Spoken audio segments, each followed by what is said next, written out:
Ray, just a couple of quick early career questions for you. I always love it when actors, early on, a lot of them do commercials.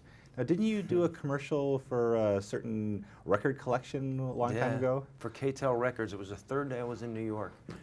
And they asked me to come, go to an audition. I went to with a friend to an agent's, and they asked me to go to this audition, and I went and I got it. Now, did you find a lot of people recognizing you for that commercial? No, I don't think it ever ran. I think they just tested it once in Chicago, and that was it. You know, I really like the choice of movies that you make, because I think a lot of people seem to think of you as for the really memorable, like, psychotic roles, but I like the movies like Karina, films like that. Do you find yourself having to turn down a lot of movies that not as many as I'd like. I'm sorry, so what's your question? Well, like, say, like, after Something Wild, did you find people offering you a lot of movies like that? Yeah. Yeah, it was really important for me. I mean, I first got into acting doing plays and doing theater, and I got to do a lot of different types of movies. So that was a lot of types of roles in different types of plays, you know, from Williams to Shakespeare to experimental to musicals. And I've always liked what acting is about, and I was never driven in any kind of star way. I just really liked acting.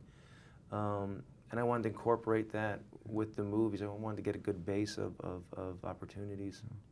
Well, for playing the evil characters that you've done, did you ever suffer that, like a lot of people do who play roles like that, from extreme reactions out in public? Do you ever get people looking at you like, oh, I don't know about that? No, after Something Wild, I remember that happened a few times. I would get into an elevator and people would get a little shaken by it, but not much. I mean, people understand that it's movies. How did you react to that when you saw people do that? Did it kind of I didn't know. I found out after, because I'm not walking around thinking what someone's thinking or saying, so I found out. I met this person later on, and they told me that. You know, one thing about Unforgettable, there are a couple of things that make me squeamish. One are needles, one are autopsy rooms.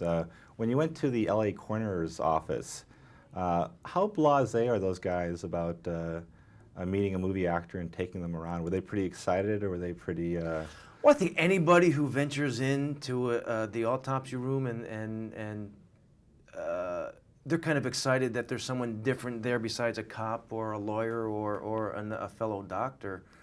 What I found really interesting about these guys is how interesting their job is a lot of the time, and they're really detectives. Their venue is the body. So it was really interesting to hear what they could figure out through cutting up the body.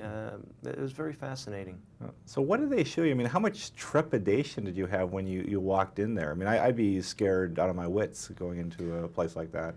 Yeah, I wasn't exactly looking forward to it, to tell you the truth. And when I got there, I realized why. Just the smells and the bodies, and just, you see what people do to each other and do to themselves. It's not a very pleasant sight.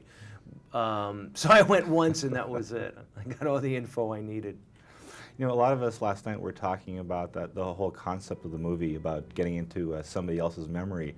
Did you find a lot of people on the cast and crew were discussing that, about where they'd like to go if there really was a drug like that?